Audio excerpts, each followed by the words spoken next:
Hello and welcome to Write Hive 2025. My name is TJ McLaughlin, and this is the panel How to Self-Publish on a Budget, which is particular interest to me because I have been trying to self-publish on a budget. And so, for all of you who are in that same situation, I hope that our conversation here is very helpful to you. Let's go ahead and meet our panelists. So, first of all, we have, or I'm going to go ahead and ask you each to let us know who are you, what do you write, and how long have you been self-publishing? Hi. I am Jason Reeves of 133 Art Publishing, and I publish and write comics. I'm an illustrator as well, and we have a print wing that prints our comics and distributes our comics as well. So I guess I call myself a comic creator because I wear so many hats in that part of the business. And I also dip my toes into middle grade publishing. I've done a couple books with Scholastic and Oni Press. So I do a little writing on that end. And how long have you been doing that? Oh, yeah, I've been doing it. So I've been self-publishing for 13 years, since 2012. That's like 13 years, right? Yeah, Roughly. 13. I'm Christiane Knight. I live in Baltimore and write science fiction and fantasy books set here with a focus on topics like hidden magic in urban spaces, music, found family, and the power of hope. My latest book is A Third Kind of Madness, which is part of my Stories of the Illyrianan Open series. I have published three books so far, self-published, and I also have poetry out in a couple of compilations. Before I used to do books, I used to do zines a long time ago, so I had a little bit of background in doing self-publishing before I started writing novels. And I put my first book out in 2021 and started learning about how to really do self-publishing right in 2020. So, my name is Sylvester Brazey. I specifically write horror. Sometimes I dabble in fantasy. I've been writing since 2017. Yeah, been publishing since 2017. And yeah, have no plans on stopping.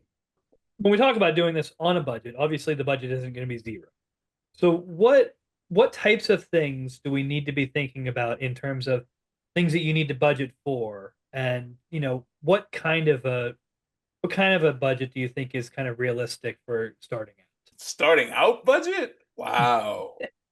So when I started self-publishing, I didn't have a budget at all. Like I didn't know there was like no errata online, no writing about how to do this thing. All I knew is that I had like an idea and I had an idea for One Nation, our superhero comic. That's the first comic we ever published.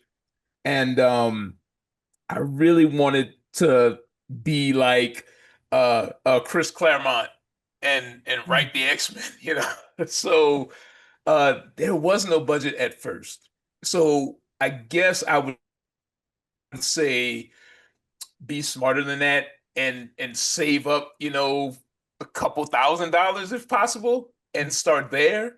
That might be a good nut for you to begin. But if you have no budget, I still recommend you start. And especially if you're a writer, start with your scripts. That's what you're gonna do. But as a more seasoned publisher, I'm learning that I think a good budget to start somewhere, I guess anywhere from $3,000 to $10,000 is good. Like, because you got to take into account marketing and stuff like that. And that stuff is kind of expensive. So that's what I would say. I know that's a little weird. However much you think you need, you probably need more. Yeah. Um, because yeah, right. There's all these things you don't plan for that pop up. I started out, I had a windfall that helped me get started, thankfully, because I was starting right as we were in lockdown with the pandemic. So I just came into a little bit of money and I said, I'm going to do this. And I sat down and wrote out a spreadsheet of everything I thought I might need and how much I thought it would cost before I ever got started going down that road. So I had an idea of what to budget for, because things add up fast. And since there are three things you really, really, really have to spend the money on that are important: editing, your book cover, and formatting, unless you know how to format yourself. And then, of course, ISBNs. If you live in the US, you have some places I know you don't have to pay for them, or it's very cheap. Here, it's not. Um, so I put that up as my first big cost. Like that was my goal, like work towards that, because everything else is secondary, right? It's all like the extras that you want, but you don't necessarily need.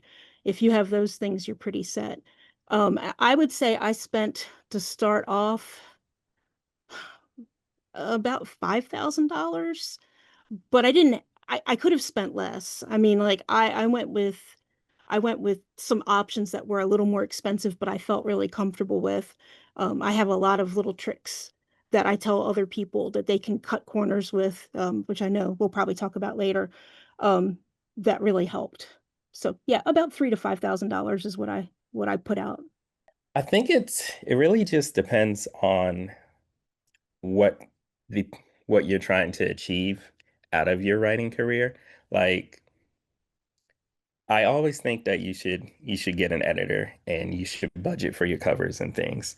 But there's some people that don't want to do a website. I never thought that I should go without a website. I thought it was weird, so I budgeted for a website. And yeah, it just depends what you want to do. Like I don't do many shows, so I don't need to really budget for my books. I'll get them when I can, and then I'll put them in my online store. But there's some authors that go to shows like constantly. So they have to budget, they have to replenish and everything. So it just really depends on how you envision your career, what you want to prioritize. That number can sound kind of daunting, right, at the front end. So let's kind of break it down a little bit, because you're not spending that necessarily all at the same time, right? No. Kind of, if you guys wouldn't mind, just kind of walk us through kind of what needs to happen at each step that you need to be thinking about budgeting for. So, the editing phase. Okay, what are you thinking about paying for? What are the phases of this that you're breaking that budget down into? And what kind of time frames are you looking at for that? Depends on my income from the business. I try to just use the business's money and try not to flood it with my own money.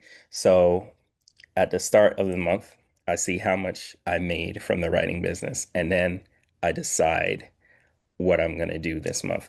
The the main things are always going to be the website, book funnel, just those things that always repay every month, unless you pay them out for the year, which is the best idea.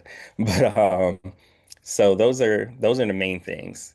And then I'll decide what it is I want to do this month. Like if I want to focus on newsletter subscriptions, do I want to get like into or Reedsy or something like that. If I want to focus on social media, do I want to do ads? Ads is a big thing.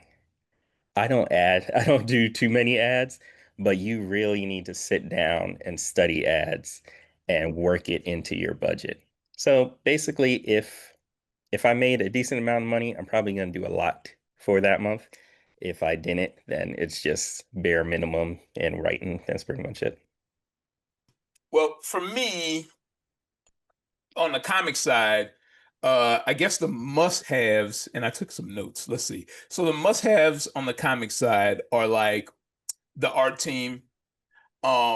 If you're a writer, now I have, because I can do illustration and write it at the same time, I don't necessarily have to pay for the illustration part, other than like maybe the colorist. But if that's not your bag, a colorist, a letterer, and I personally like to write, like to work with other writers, so I will pay a more seasoned writer to come in and kind of distill my thoughts into a script. So the art team is kind of like the first must-haves on the comic side for me. And that I would say it cost about, on the low end, maybe 2,400 to get that team together and complete that comic book for like a maybe about for like a 20-page comic, somewhere around there. And that's on the low end. That's if you're working with people that may not necessarily, may be on the indie side of comics and not necessarily the mainstream side where there's higher rates. And after that, you want to think about printing. You want to think about shipping supplies, especially if you're going to be distributing your comics on your own, basically going direct to consumer, selling off your website, or maybe you're selling from a crowdfunder like Kickstarter, a Kickstarter campaign. Then you're going to be sending those out to people on your own. So you want to think of like shipping supplies and boards and bags for your comics and stuff like that.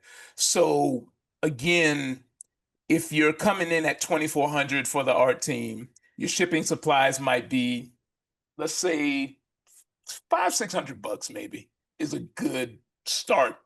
And if you're running a Kickstarter, let's say you get 100 people to back it, then you have to ship out 100 packages you want to estimate. It might run you,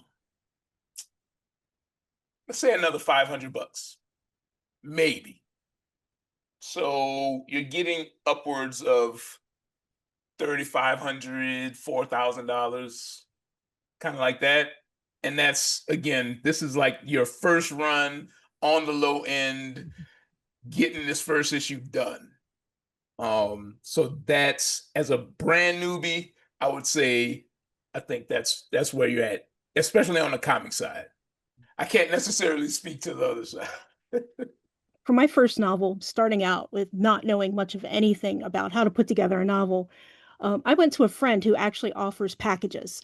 So this is something that I think is great if you can trust the person, if it's somebody you know or somebody who has a really good reputation, where they arrange things for you. So she went and she hired an editor.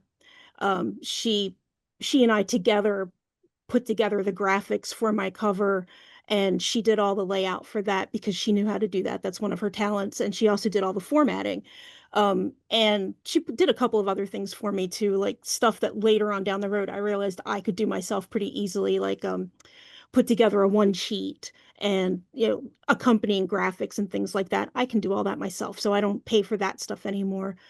But because she did all of that for me, she helped me get my feet wet basically, and I not feel so like, what do I do? Who do I trust? Where do I go?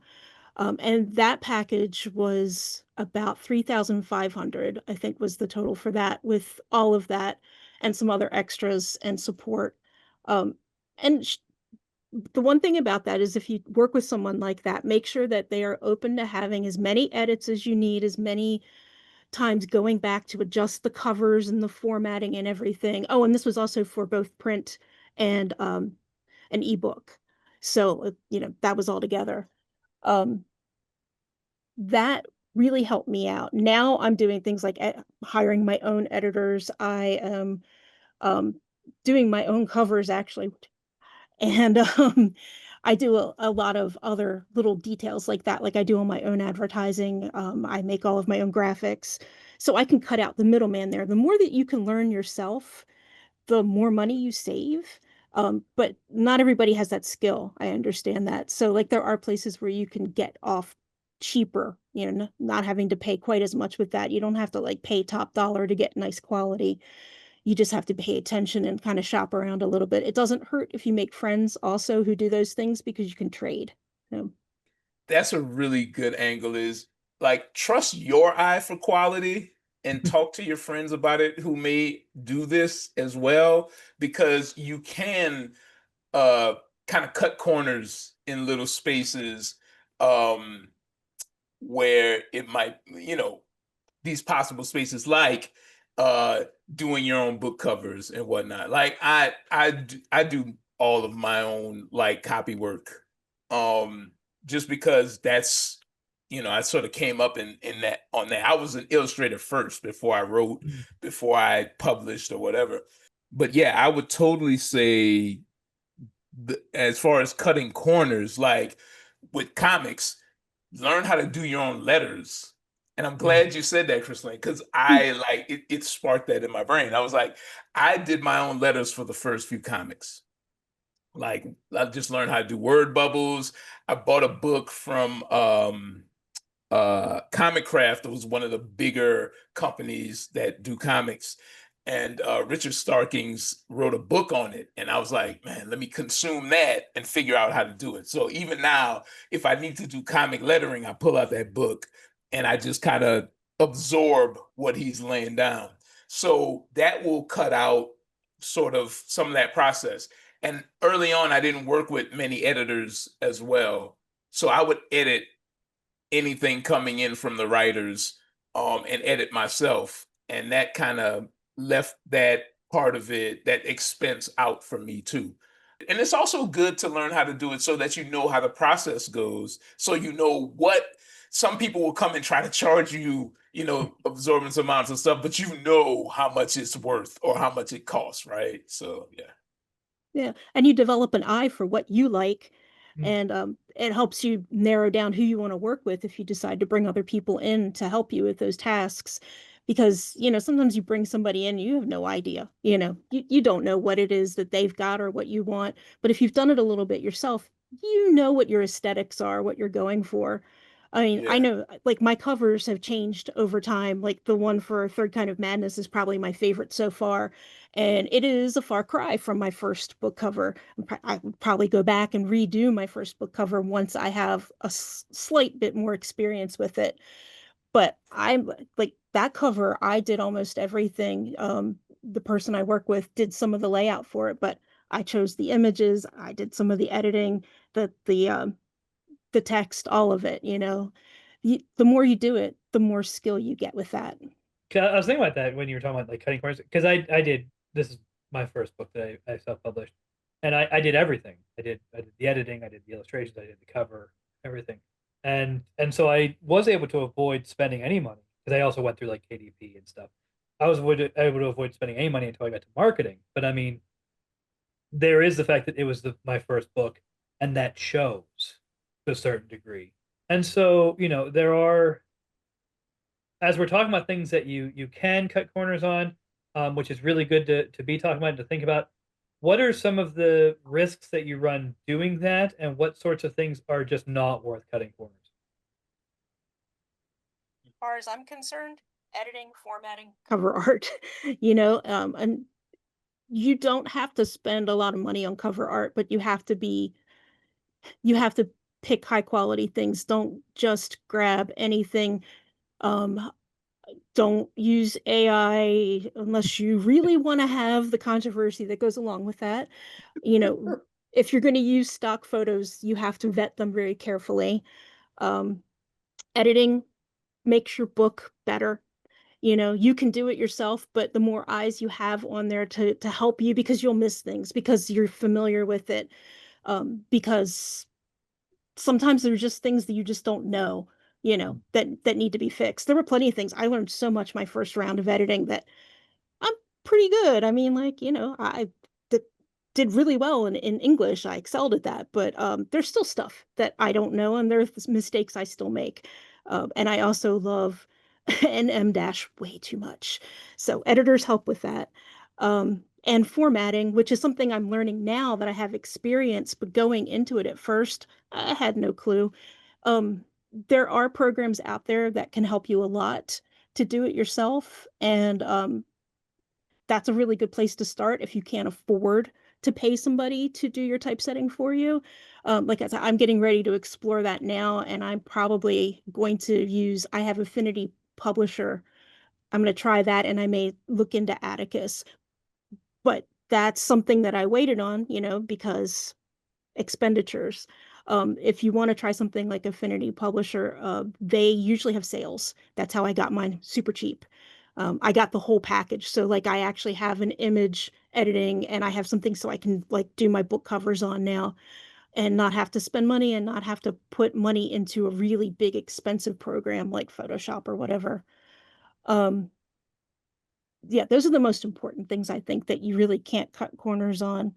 Um, and I think like if you don't have either the skill or you don't pay for the quality, it will definitely show. I mean, the biggest important thing though is what's on the inside. Like if your story is really good, then that'll shine through. A cover that is okay is fine. It doesn't have to be spectacular, but the closer you get it to professional looking, the more people will take you seriously. My alternative to Photoshop, because I had Photoshop CC for a while. I was paying the monthly or whatever, and it was like $50 a month. I had the package, but it was getting expensive. So I moved over to Clip Studio, and that's like $60 one shot or $70 one shot, and then you get all the amenities. And it turns out Clip is like really good, especially because of the resources you get as a result of working with the program. So Clip, now I'm primarily on Clip. The one thing that I don't skimp on is my art team is like, especially when it comes to illustration. If I can't do it, then I definitely want to get the best person to do it. I'm often working with like two or three folks who fit my aesthetic, who I just come back and back and back to because they're just so good and we have a rapport. But yeah, if you don't want to skimp on that. And what I'm learning now, even 13 years in, is I don't want to skimp on marketing or learning how to market these projects now. Like before, I just put them out there and my family and friends would support. And around 2018 we jumped on Kickstarter for crowdfunding, and we started building up an email list and stuff like that, and it's been okay. But in order to get to like the upper limits where this business is sustainable, you have to spend money on marketing, and you have to learn how to market your stuff to your people properly. So that's really the track that I've been on for the past few years. Yeah, I'm realizing the bigger part of the budget has to kind of go there, especially now that I have the foundation for making the books. I have the people that I like to work with. Now I'm moving into marketing. So that is the part where I don't want to skimp on anymore. So when I first started, um, I was in the thought that I can do like everything myself. I was originally going to make my own cover, and I was originally going to edit myself and everything. So I did actually go without an editor for a little bit, but not my own cover. I paid an artist to do that, and going without an editor was probably one thing that I like. It pops in my head when I'm laying at night every now and then because you'll get those reviews where it's just like great story, but bad editing, 2 stars and things like that. And I'm just kind of like, you can't you can't really go to the reader and be like, I didn't have $600 to get this done. But there's ways to get around. There's a lot of editors that I found now who do like payment plans or, bulk edit plans and things like that. So definitely skipping an editor was pretty bad for me. But as far as like visual things, I do all my like marketing material and things through Canva. Canva is my best friend. What are some other resources for kind of every phase of this? Um, some resources that people should really be looking into as they're looking to self-publish. I discovered Canva like a year ago, a year and a half ago, and I really like it. The it's so I could go into Clip or Photoshop and do everything, like every piece of social media marketing, whatever. But Clip, because it has sort of limited options and it's user friendly. I mean, not Clip, I'm sorry, Canva, because it's user friendly and the options are more limited than say a Clip Studio. It helps me go in and fast. I can do it really fast and come up with like they give you the colors for whatever campaign you want to create, and it just helps you. It takes all of the filler and it helps you be decisive faster. So I really have been enjoying creating video and marketing pieces on Canva these days. So I wouldn't want to do without it. I know some people say it's a little controversial, and it's not ever my intention to cut out freelancers or artists or whatever. But a lot of times, again, if I'm spending a big chunk on marketing, social media marketing, or influencers or whatever, um, I gotta find another way to create those resources that I need to give to those people or give to those platforms. So Canva has been really helpful. We've been using Opus Clip, but only to add text to the videos, and because they chop them up into like 30-second, 60-second, 90-second intervals, and that's kind of helpful too. Those are sort of my go-tos um in the past couple of years, especially for like video editing. Where I use a video editing software called Power Director. Now that I actually flat out bought a few years ago, and I'm using an older version of it, but I can easily upload videos into it, and I can slice them up myself and add, effects or whatever. So Power Director has been pretty good too. I really love BookFunnel. Like BookFunnel is I'm learning more about it. I learned that it can do things that I didn't really think of, like universal links. So I've just been sitting down and populating universal links for my books. So if you go to my link, then it'll be like, you can buy it from my website, or you can buy it from Amazon, and you can buy it from this. Here you can get the paperback. And that was so helpful. The only way I used to do it was through it was like tiny links, but that went away. And then Draft to Digital does it for you as well, but there's no way to incorporate your website. So BookFunnel allowed me to put my website in there. So if somebody just wants to buy it directly from me, they could just go to my website, get the signed edition, or get the ebook. So that's that's definitely something that I love.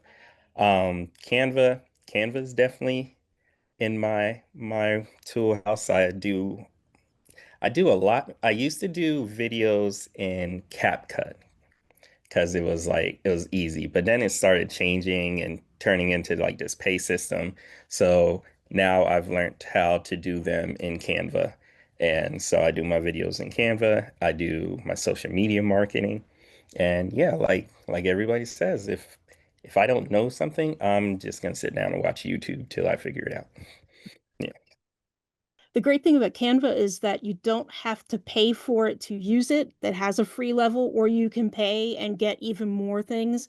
And it's got templates. So like if you're feeling like I just don't have the energy to create today. Oh, look, a template. Just dump all my stuff in there, Yeah, move it around. Yeah, it's so brainless. You really yeah, don't have to think about it.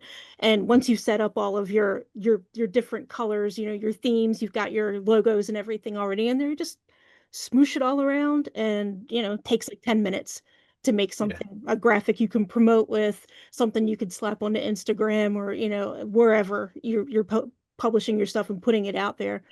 I really like Kindlepreneur has a website that has tons of free tools for people to help them out. They've got let's see, they've got guides, formatting templates, tools, a test you can take to give to your potential editors to rate them to see how good they are. And suggestions for promotional sites, things like that. I've gotten a lot of really good value out of that.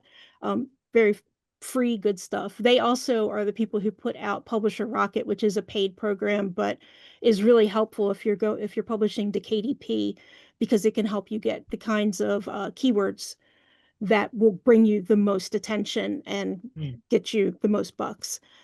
SlickWrite, which is a online app, is really helpful if you just need another eye to look at your things and check over them, like make sure that your editing is up to par, catch things that you don't have. If you don't have somebody you can run it up against, you can drop a chapter in there and just use it to go through. And it's got several different ways that it looks at the grammar and like what at repeated words, repeated sentences, just things like that. It's at slickwrite.com. It's free. It's a great tool. I started out using that before I was publishing, and I still go back to it because it's just easy. I don't have to like worry about it. Oh, there's some really good advice at Reeds's blog, but they'll push lots of their tools at you. But that's a really good place to go to like get advice. Um, so yeah, there's a lot of really great free stuff online that can help you out, but definitely Canva. If you're not using it, you should be. And Kindlepreneur has those things for you. Also, you know what? YouTube is a great resource Mm. in the sense of whatever platform you're using, to get whatever, what the various things we need to get done. If you don't know how to do something on that platform, go to YouTube. Somebody has a video telling you how to set up your MailChimp, right? Somebody has a video telling you how to set up Canva properly, right? Yeah. Oh, YouTube taught me everything. So Anytime I don't know how to do something and I'm trying to react with speed, I'm like, YouTube, how do I set up this? And someone has a video on how to do it. So in on my last Kickstarter campaign in 24, um I was trying to figure out how to set up a landing page to point people in the direction of the crowdfunder. And I I had a paid MailChimp account and they had the option to do it, but I was like, how do and I came across that on YouTube, and step by step, somebody showed me how to create that landing page there. Otherwise, I would be in the dark about it. So I just want to shout out YouTube for that as well. It's almost like the wealth of app knowledge, platform knowledge is on there. I use that all the time too, because there's always, and it's usually like in the middle of the night too. I'm like, how do I do this thing?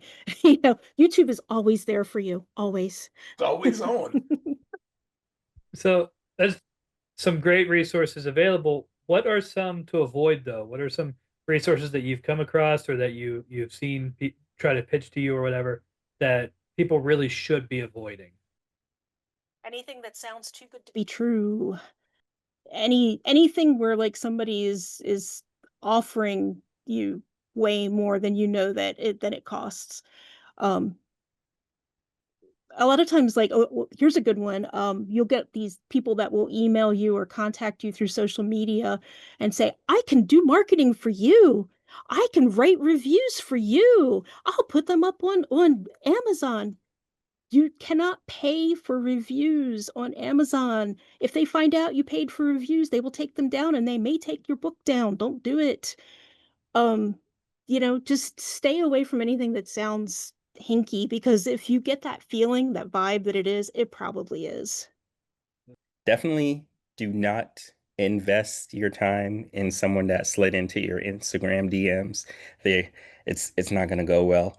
Um, I was always told that you should look for you don't look for the guru, you look for the guru. So there's people who have courses and they're like, Amazon ads, learn this, or this is how it is. But when you look deeper into them, you see that they're not making a lot of money from their books. They're making a lot of money from their courses. You need to really sit down and before you invest any money into something, just look it over because there are a lot of predatory people out there. You have to remember that self-publishing is a business really based on dreams. It's just people who want to see their dreams come true, and there's always predators when there's dreams. So yeah. Yeah, uh, I had one, let's see, like Amazon marketing course thing, and it was free, so I joined it, and I was just like, okay, all right. And then it was like, you can pay monthly and be in this thing. And then when I paid monthly, I realized this is just a free thing. just over and over again. I was just like, I'm not getting anything different. I mean, it might have worked for some people because they have like had groups where they can speak to each other and work on their ads, and that's good for some people. I'm very, I don't want to say antisocial, but I don't like to talk to people so much. So that's not me. So I had to ask for my money back.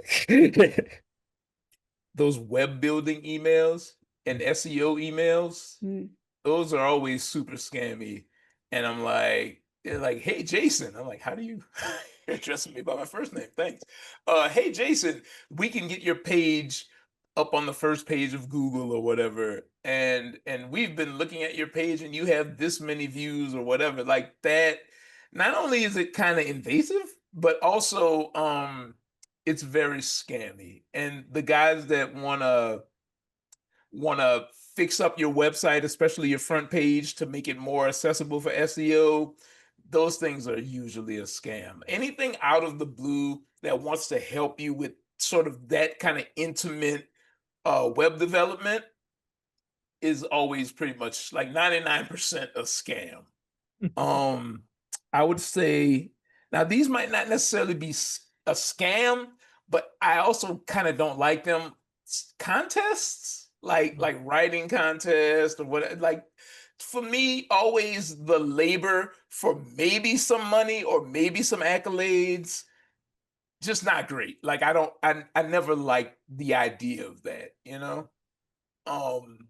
Maybe some companies might be better at it than others, like maybe bigger entities, but don't just do any contest. You know, like it's not gonna get you where you think it's gonna get you, and 9 times out of 10 you're not gonna win the damn contest. So uh that I would also say almost any self-help kind of styled advice that you need to pay for or you need to subscribe for seems a lot of times are very scammy.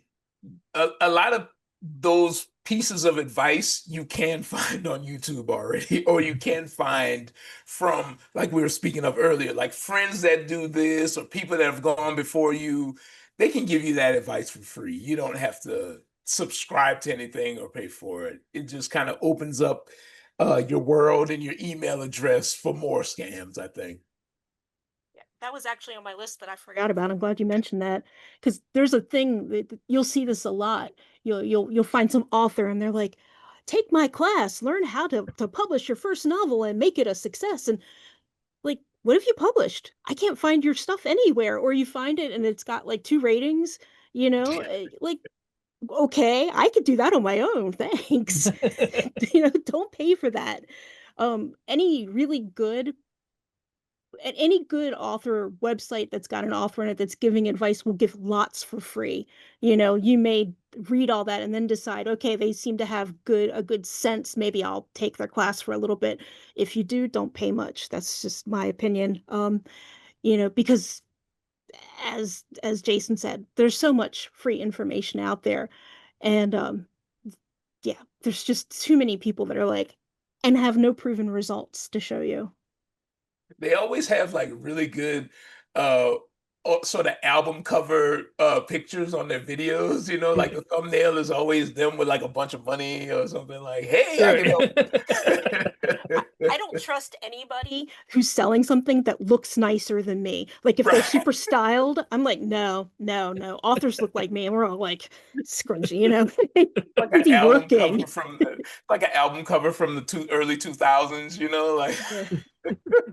One of the things that's come up a number of times at different phases in this conversation has been uh, other people, like working with other people and connecting with people who might have some skill sets that you don't have or whatever that you might be able to lean on.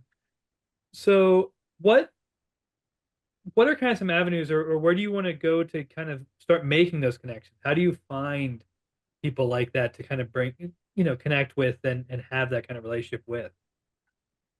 Events like this, any kind of convention or writing conference, or like whether it's genre specific or wider writers community, online ones or in person, they're all really great ways to connect up with people. You can often find people who are willing to mentor, or give you free advice, step you through things, help you out.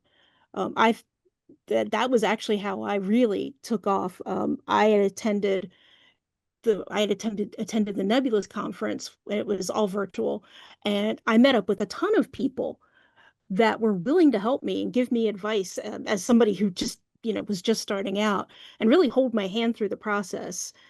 Really generous. Also online, you can find a lot of people through social media.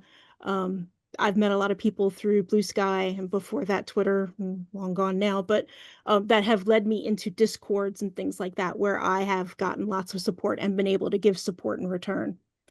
Don't don't don't discount, the fact that, like, the people that you talk to on social media have lots of information, because they do, and a lot of people are often really willing to help.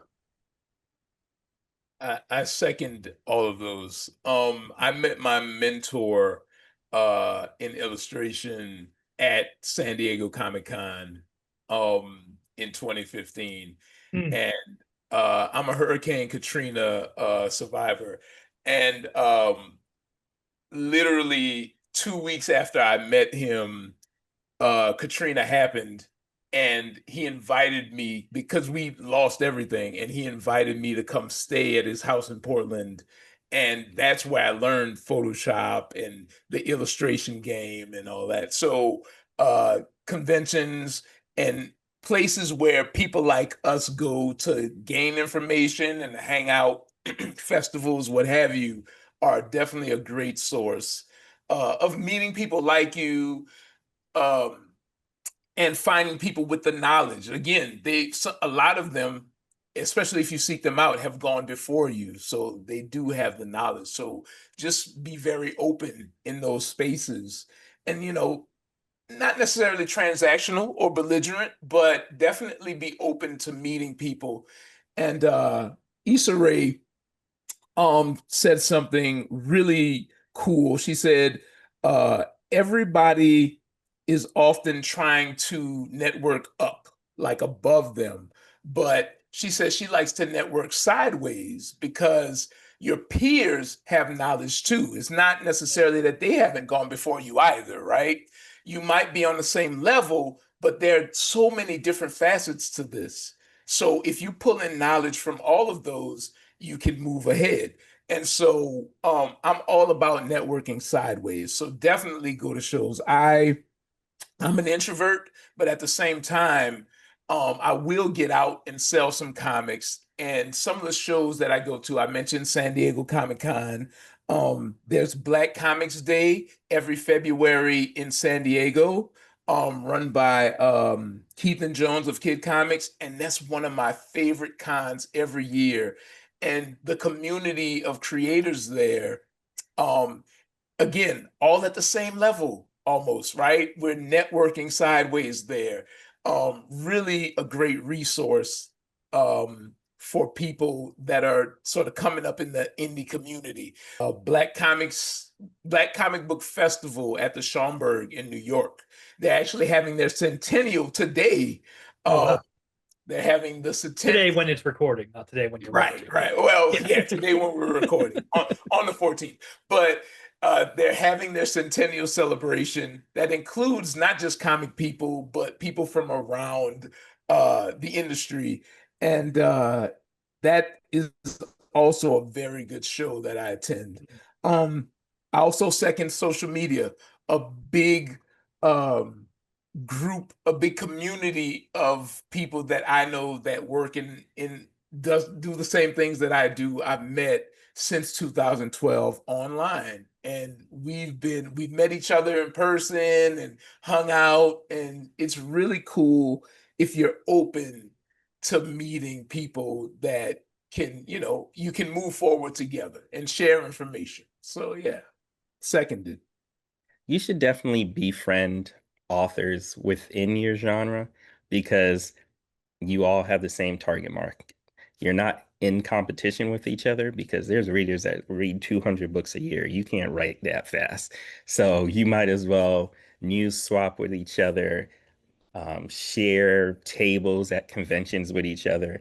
But I think that is the starting point because once you get to know other authors, they're going to introduce you to other things like editors that they use, designers that they use, people to avoid, what they normally do. Like, especially if you're new, it's good to watch other authors. It's good to befriend them, but it's also good to just watch them. Like, before I made my website, I would go to all these other authors that I'd see on YouTube and things, and I'd be like, this is how theirs is set up. This is how their logo's set up. And I would just watch. And like sometimes I'll pick an author, like I do post-apocalyptic. So um I picked one author and I just wanted to follow how she moved, like how she interacted with her readers, how she does her social media. Does she post about her book every day? Is she just doing something that, like a skit that I can't do? I'm not funny like that. I can't do that. So, yeah, so it's just good to follow an author, see how they move, and take what you can do and apply it to you. And then just try. Everything's just, you know, you gotta try everything once at least. I can say I'm an extrovert, so like I often like have people go, well, you'll talk to anybody. Yeah, I will, but there's a really easy trick I found. If you don't feel like you're out there, ask them about their work. Yeah. Ask them to talk about their work because people love to talk about what they're doing. They love to share. And from that, you can start up a conversation where you can start to ask more pointed questions. And also, you build that relational trust, because you asked about them first instead of being like, hey, me, I have this thing that I need. Always put them first. It puts them at ease and it'll help give you that space to like connect in a deeper way. Were there any, just kind of last bit before we go into kind of wrapping up, what were some surprises that you ran across when you started trying to self-publish? And you guys talked about making plans and spreadsheets and stuff like that for this, but what kind of surprises did you come across that you kind of wish people had warned you about ahead of time? I now know how much work an editor puts in. I was definitely surprised how much it was gonna cost. I was just like, ooh. And that's another thing that you have to research because, sometimes anybody could say they're an editor. I could tell you I'm an editor right now, and then we'll see what happens. But so that was something that surprised me um earlier because I came from the era where it was just kind of like what is it? Rapid release Hmm. series, things like that. So yeah, finding out how much they relied on Facebook and Facebook groups and personally getting to know these readers, I don't have the social battery for this. I was like, I don't know if I could do this if I have to just keep talking to people to try and sell my book. But that's something. Uh, what's another surprise? Hmm. Everybody's not thinking the way that you do. Like that's something that happens in like fandoms and stuff, but I learned it in the author business. Just because somebody's creative and they're chasing their dreams does not mean they're a good person. Everybody's not gonna be your friend. Everybody's not gonna have your best interests at heart. So you gather the real people and, keep yourself safe. That's all. How lonely it can be. Ah, I mean, like I didn't have a community when I first started. Well, I did. That's not true. I was working a little bit with NaNoWriMo while it was still decent and before it blew up. And I did have a little bit of writing community, but a lot of it is just really like you by yourself writing and then trying to figure things out. And it wasn't until I started getting braver and asking questions from writers that I didn't really know, but I'd seen on social media that I started building that community and coming out of my shell and like finding out the things that I didn't know that I didn't know. So like once once that realization hit me, then I was able to move forward a little bit more effectively. I think a surprise for me was sort of a little before you start doing this, you're going to hear a lot of horror stories about uh I, I don't know if it's on the novel publishing side, but the comic side is you hear a lot of horror stories about artists and writers and a lot of people getting ripped off or people ghosting people and stuff like that. And there's a lot of conflict about money and people being paid and stuff like that. And what I found is, and sort of my mantra, even when I was a freelancer full time, was that I always wanted to, I do my best work when I'm getting paid and getting paid properly. And so I would hear these horror stories, but once I got in the game, I always made it a point. My art team gets paid first, because they're sort of the foundation of whatever comes next when you're self-publishing. Um, and I always made it a point to pay people what they ask and on time.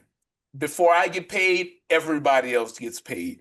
And I would just give that advice and say, maybe you won't be surprised. Maybe there won't be so many cases of ghosting or grifting or being ripped off if you start out building a network of people who you pay you pay properly, you pay what they're worth, you give you you in a very transactional way, you do what's right uh by your freelancers or your contractors. And 133 Art has tried to be very faithful to that. And I haven't had a lot of problems in that vein. So that's what really surprised me. My sort of mantra is, if you pay people what they say they're worth and on time, you get their best work. So I guess that was a little surprising to me, just pushing my own ideals, treating people how I would want to be treated as a freelancer. And that was surprising to me. In the 13 years that we have been doing this, we've had very few hiccups in that lane. And I used to hear about it all the time. Well, thank you guys very much. This has been very insightful. I hope it's very helpful to all of you in chat. Please make sure you stick around and keep talking about this. But we're going to go ahead and wrap up the video portion of this. So if you guys want to go ahead and let us know again who you are, what you write, and let us know where we can find your stuff. Okay, once again, I'm Christiane Knight, and I write science fiction and fantasy set in Baltimore. You can find all of my work through my website, which is christianeknight.com. I am available wide, so pretty much everywhere. Or you can join my Ko-fi, which is listed on my website, and you can either subscribe for free or join one of my levels, and you will get lots of background information and insight, as I am very, very transparent about all that goes on with self-publishing and my writing journey and all of that. I also have short stories and things like that that you can get that way. I am Jason Reeves of 133 Art Publishing, and you can find us at our hub, our website, 133art.com, or on all your socials at either at 133 Art Publishing or at 133 Art. We're on all the good socials. We're not on X, but pretty much everything else. We're primarily on like Facebook, Instagram, TikTok. And also later this summer, we're doing a Kickstarter for our flagship comic, One Nation, right here. It's a superhero yarn about Black superheroes and their trials and tribulations coming up in a world that never had superheroes before. And if you go to presale.133art.com, you can get in early for our Kickstarter campaign, and we're offering 40% off the cover price, 300 pages for our new omnibus. That's action-packed, beautiful art, amazing story from 133 Art. But we publish superheroes, sci-fi, um, historical fiction. Just we do the gamut of comic books. So check us out. All right, so my name is Sylvester Brazey. I write horror and fantasy. Um, I was in the military for what, 9 years? Got a wife, 2 kids. So if you would like to support the wife and 2 kids, you can get all my stuff at sylvesterbarzey.com. I'm wide, so you can pretty much find my books anywhere, just wherever you want to find them. But you can go to my website, that'd be better. And I've been your moderator, TJ McLaughlin, tejmclaughlin.weebly.com. And actually, you guys have both mentioned, I think you both said you're on Blue Sky.